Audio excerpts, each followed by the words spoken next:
کا جہاں میں ہے غم خار، کون آلے نبی کا پیرو ہے، کس کی نسلیں ہیں دین میں غدار، اب نہیں جان کی کوئی پرواہ، منتظر آپ کی سپاہ۔ لبیک یا مہدی، لبیک یا مہدی، لبیک یا مہدی۔ جو اسئلہ مومنین کی طرف سے اس موضوع کے حوالے سے مقدم کیے گئے ہیں، تیسرا سوال ان میں سے یہ ہے کہ کہا جاتا ہے کہ مرحوم کلینی اور شیخ صدوق علیہ الرحمہ یہ علماء ہمارے بزرگ جو ہے یہ اخباری تھے اور تقلید کو حرام سمجھتے تھے۔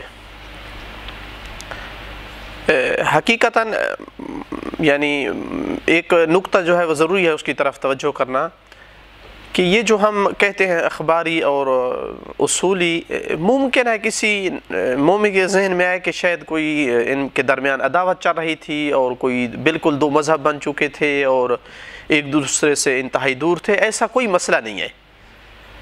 شیخ وحید بہبہانی اور صاحب حدائق، میں نے عرض کیا ہے کہ اکٹھے کربلا میں ہوتے تھے، ہر بندہ اپنے دلائل دیتا تھا اپنے مطلب کو ثابت کرنے کے لیے۔ جب نماز کا ٹائم ہوتا تھا تو شیخ وحید بہبہانی جماعت کراتے تھے اور صاحب حدائق ان کے پیچھے نماز پڑھتے تھے۔ صاحب وسائل شیعہ مثلا ہو گئے، فیض کاشانی ہو گئے، سب علماء ایک دوسرے کو جب لکھتے ہیں، مثلا جو چلے گئے ہیں دنیا سے، مثلا رحمہ اللہ، رضوان اللہ، اس کے لیے دعا کرتے ہیں۔ یعنی احترام میں بالکل ایک دوسرے کے حوالے سے کوئی کمی نہیں ہے، اور نہ ہی کوئی ایسا ہے کہ ایک گروہ دوسرے کو شیعہ نہ سمجھتا ہو۔ تو لہٰذا یہ بات ذہن میں نہیں آنی چاہیے کہ کوئی اس حد تک نزاع پہنچا تھا ان کا۔ باقی رہا کہ کیا ایسے بزرگ کہ جو اس تیسری صدی ہجری میں تھے، یہ بلکہ چوتھی میں تھے معذرتاً، یہ واقعاً اسی طرح کے اخباری تھے جو بعد والے دور میں آئے ہیں، امین استر آبادی صاحب اور فیض کاشانی اور 11ویں صدی ہجری میں، یا ایسے نہیں تھے؟ تو اس حوالے سے قطعاً جو ہے اخباری اور اصولی کی یہ تقسیم بہت دیر سے شروع ہوئی ہے، اس طرح سے جو آخری دور میں آئی ہے۔ اس دور میں صرف محدث ہوتا تھا اور اس کے مقابل فقیہ کی اصطلاح تھی۔ ان کی کسی کتاب میں، ان بزرگوں کی، شیخ مفید علیہ الرحمہ، سید مرتضیٰ، شیخ طوسی علیہ الرحمہ، کسی کتاب میں اشارہ تک نہیں ملتا کہ اس وقت کوئی اختلاف اس طرح کا پایا جاتا تھا کہ اصولی اجتہاد جائز نہیں تھا، جائز نہیں ہے، اور مثلا حرام ہے، اور کچھ کہتے ہوں کہ نہیں یہ اجتہاد جائز ہے یا جائز نہیں ہے، اور کیا ایسے مجتہد کی تقلید کرنا جائز ہے یا جائز نہیں ہے۔ قطعاً اس طرح کا کوئی اختلاف ہمیں نہیں ملتا ہے جس کی طرف اشارہ کیا گیا ہو، بلکہ مسئلہ تماماً اس کے برعکس تھا۔ یعنی عجیب ہے کہ یہ لوگ کیسے اس طرح کی نسبت دیتے ہیں کلینی رحمۃ اللہ علیہ کی طرف، شیخ صدوق کی طرف۔ مسئلہ اس کے برعکس تھا تماماً۔ سید مرتضیٰ رحمۃ اللہ علیہ اپنی کتاب ذریعہ جلد نمبر 2 پیج نمبر 321 پہ لکھتے ہیں کہ لا خلاف بین الامت قدیما و حدیثا فی وجوب رجوع العام الى المفتی وانه يلزمه قبوله لانه غیره متمکن من العلم باحکام الحوادث ومن خالف فی ذلك كان خارقا للاجماع۔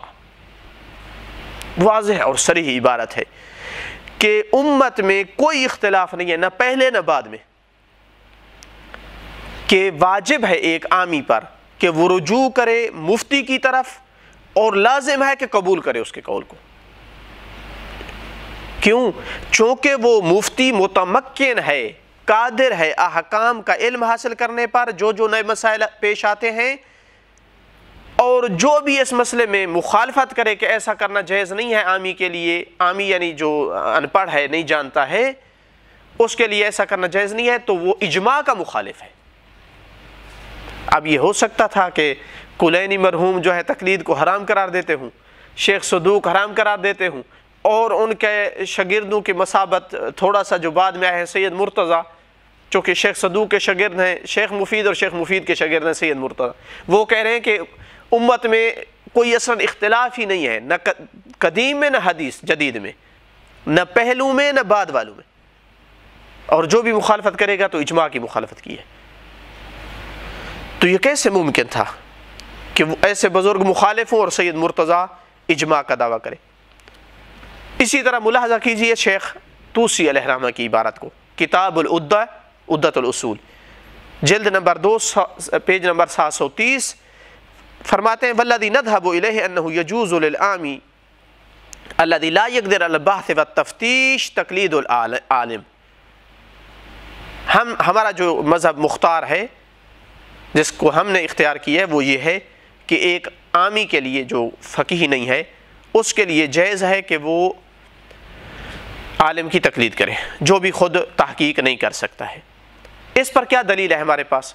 وہ کہتے ہیں دلیل یہ ہے انی وجدت عامت الطائفہ عن عہد امیر المؤمنین علیہ السلام الى زماننا هذا یرجعون الى علمائهم ویستفتونہم فی الاحکام والعبادات ویفتونہم العلماء فیہا ویسوغون لہم العمل بها یفتونہم به وما سمعنا احدا منہم قال للمستفتی لا يجوز ذلك الاستفتاء ولا العمل به۔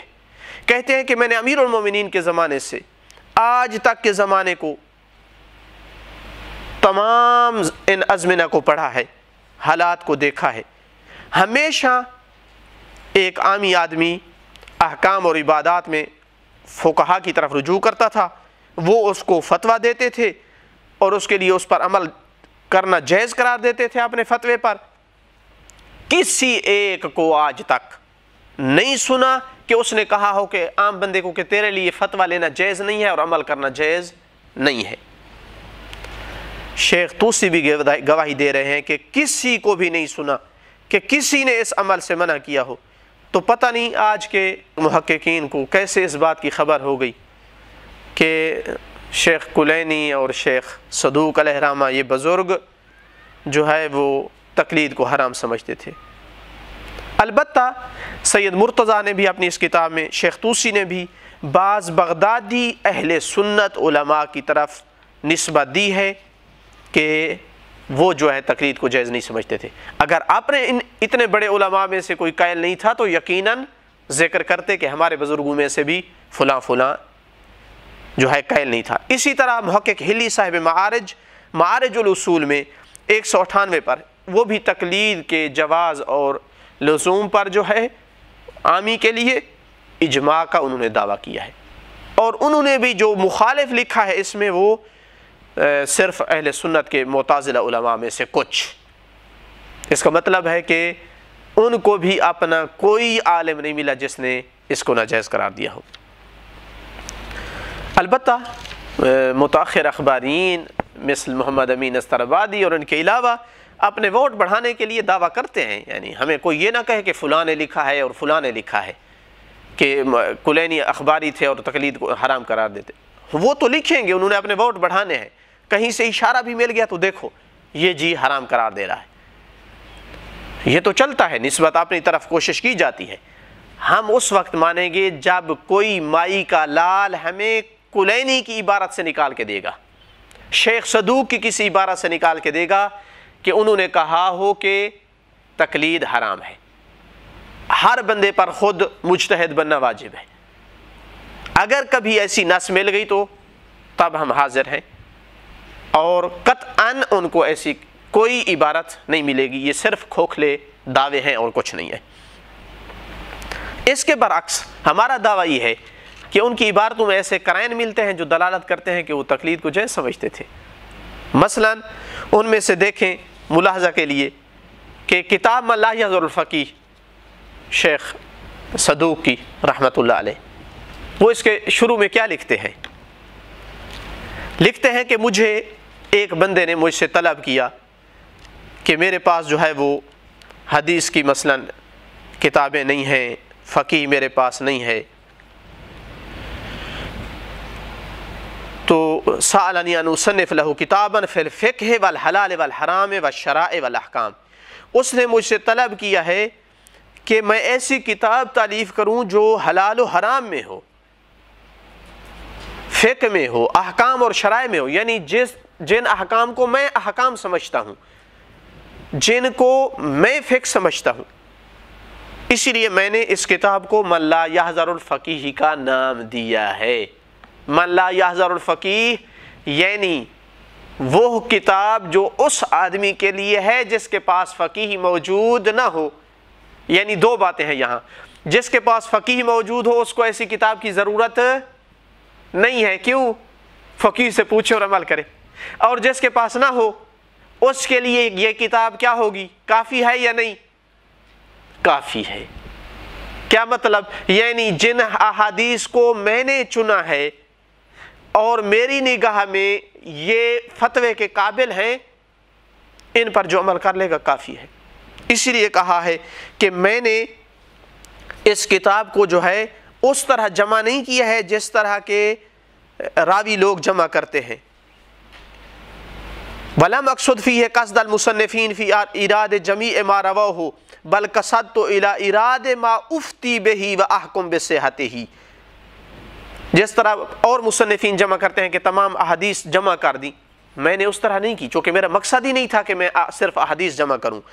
میں نے صرف وہ رکھی ہیں اس میں جن کے ذریعے سے میں فتویٰ دیتا ہوں اور جو میرے اور اللہ کے درمیان حجت ہونے کا میں اعتقاد رکھتا ہوں.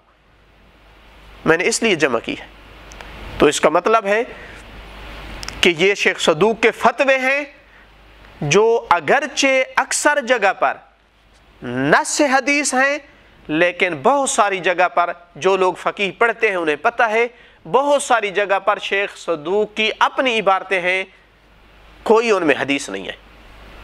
اگرچہ اس نے یقیناً احادیث سے لی ہوں گی لیکن حدیث نہیں ہے، وہ اس کی اپنی عبارتیں ہیں جو حدیث سے انہوں نے استنباط کیا ہے. تو وہ شیخ صدوق کے فتوے ہیں اور وہ ان لوگوں کے لیے لکھ رہے ہیں جن کے پاس فقہا موجود نہیں ہے. تو یہ کس پہ دلالت کرتا ہے؟ اگر ایک عام بندے کے لیے فتویٰ حجت نہیں ہے تو شیخ صدوق اپنا وقت ضائع کر رہا ہے اگر وہ یہ عقیدہ رکھتا تھا. یہ ہے شیخ صدوق علیہ رحمہ. تو ان کا کئی ایک جگہ پر صرف اپنی عبارتیں لکھنا واضح دلیل ہے کہ وہ اس کو کافی سمجھتے تھے کہ فقیہ جو سمجھے احادیث سے عامی بندہ انہی پر عمل کر لے. اب ہم دیکھتے ہیں مثلا کلینی علیہ رحمہ کو. انہوں نے دیباچے میں کیا لکھا ہے؟ انہوں نے بھی یہی لکھا کہ مجھے ایک بندے نے لکھا کہ احادیث مختلف ہیں اور یہاں کوئی ایسا فقیہ موجود ہے نہیں کہ جس کے پاس میں جاؤں اور معلوم کروں کہ ان میں سے کون سی حدیث صحیح ہے کون سی نہیں ہے. تعارض ہے احادیث میں جس وجہ سے میں اس مشکل میں ہوں. تو جواب میں لکھا کہ میں نے ایسی کتاب مرتب کی ہے اس آدمی کے لیے کہ جو میں نے صحیح آثار لیے ہیں، جس میں معصومین علیہ السلام کی احادیثیں بہت ساری ہیں، ان میں سے جو صحیح ہیں وہ میں نے لی ہیں. پھر متعارض احادیث میں سے سب نہیں ذکر کی، صرف جو کلینی علیہ رحمہ نے اختیار کی ہیں صرف ان کو لکھا ہے. یہ ان کا اپنا اجتہاد تھا، ایک حدیث کو لے لینا دوسری کو چھوڑ دینا، چونکہ یہ کلینی کی نزدیک زیادہ صحیح ہے. چونکہ متعارض حدیثوں میں سے کلینی کی نگاہ میں معصوم کی مراد یہ حدیث ہے وہ نہیں ہے، ان کو جمع کر کے بندے کے لیے بھیج دیا. اس کا مطلب ہے کہ کلینی علیہ رحمہ اس بات کو جائز قرار دیتے تھے کہ فقیہ اپنا اجتہاد کرے، اس میں سے جس کو صحیح سمجھتا ہے صحیح قرار دے کر عام آدمیوں کو پیش کر دے. یہ ایک حد تک اجتہاد تھا، اگرچہ اس میں اتنی وسعت نہیں ہے جو آج کے دور میں ہے، لیکن ایک مقدار میں یہ اجتہاد تھا جو اس دور کا تقاضا تھا. اتنا کافی تھا اس دور میں، مسائل اتنے ہی تھے جو حدیثوں سے مل جاتے تھے، اس سے زیادہ کی ضرورت نہیں تھی. اسی طرح کلینی علیہ رحمہ نے ایک باب لکھا ہے پورا کہ جس میں انہوں نے یہ بات ثابت کی ہے کہ مفتی ضامن ہوتا ہے. جلد نمبر 7 پیج نمبر 409 باب کا نام ہے المفتی ضامن. مطلب کیا ہے اس میں کہ اگر نزاع تھا دو بندوں میں اور ایک مفتی نے فتویٰ دے دیا، چیز اس بندے کے حق میں چلی گئی جس کے حق میں فتویٰ دیا، اور بعد میں پتہ چلا کہ مفتی کو اشتباہ ہوا، کہتے ہیں مفتی ضامن ہے، یہ کس پہ دلالت کرتا ہے؟ تقلید نافذ تھی تب ہی ایسا ہوتا ہے، مفتی کے فتوے پر عمل کرنا جائز تھا تب ہی تو ایسا ہوتا ہے۔ اگر اصل سرے سے ہی تقلید حرام تھی تو اصلا یہاں تک نوبت آنے کی ضرورت ہی نہیں تھی، فتوے پر عمل کرنا جائز ہی نہیں تھا تو یہ مورد بھی نہ آتا اصلا۔ اسی طرح انہوں نے جلد نمبر 1 صفحہ نمبر 53 پہ لکھا ہے، تقلید کی حرمت لکھی ہے اس میں، لیکن وہ کون سی تقلید ہے؟ ایسی تقلید کہ جس کی تقلید کی جا رہی ہو اس کو امام بنا دیا جائے، حلال کو حرام کرے، حرام کو حلال کرے، ایسی تقلید کی مذمت لکھی ہے۔ اس کا مطلب کیا ہوا کہ تقلید مطلقاً حرام نہیں تھی ان کی نگاہ میں۔ وہ تقلید حرام ہے جہاں اندھی تقلید ہو اور بندے کو امام کا مقام دے دیا جائے، حلال کو حلال کرے، حرام کو حلال کرے، جیسے کرے۔ تمام احادیث جو اس باب میں لکھی ہیں وہ اسی طرح کی ہے۔ مثلا دیکھیں ان میں سے ایک حدیث کا ملاحظہ کریں اب۔ فرماتے ہیں امام صادق علیہ السلام سے حدیث ہے اسی باب تقلید میں جو مذمت والا باب ہے، عن ابی عبداللہ علیہ السلام فی قول اللہ عز وجل واتخذوا احبارهم ورهبانهم اربابا من دون اللہ، کہ انہوں نے اپنے رہبان کو اور یہودی علماء جو تھے احبار ان کو رب بنا رکھا ہے۔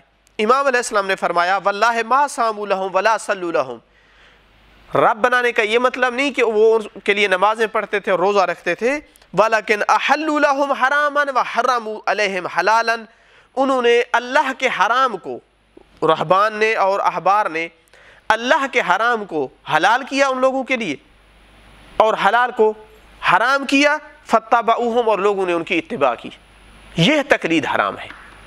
کلینی کی نگاہ میں ایسی تقلید حرام ہے، مطلقاً تقلید حرام نہیں ہے، حتیٰ کہ اگر ایک فقیہی قرآن اور حدیث سے حلال نکال کر دے تو کلینی کہتا ہے اس یہ تقلید بھی حرام ہے، قرآن اور حدیث سے حرام کو نکال کر دے تو کلینی کہتے ہیں کہ یہ تقلید بھی حرام ہے۔ قطعاً ان کا مقصد یہ نہیں تھا، ورنہ اصل تقلید کے بارے میں لکھتے کہ حرام ہے، کسی کی بھی تقلید کرنا حرام ہے۔ جتنی احادیث لکھی ہیں وہ سب کی سب اسی طرح کی ہیں کہ جو حلال کو حرام کرے یعنی امام کی جگہ پر ہو، اس طرح کی تقلید حرام ہے۔ جو امام کے قول کو سمجھ کر بتا رہا ہے اس کی تقلید کو حرام نہیں کہا ہے۔ اسی طرح ایک اور باب ہے جلد نمبر 1 ہی میں اور صفحہ نمبر 42 میں کہ جس میں حرمت افتاء ہے کہ فتویٰ دینا حرام ہے، لیکن کون سا فتویٰ؟ بلا علم۔ اس کا مطلب ہے مطلقاً فتویٰ دینا حرام نہیں ہے۔ باب النہی عن قول بغیر علم، جتنی احادیث اس میں لکھی ہیں ان میں دیکھ لیں یہی مضمون ہے۔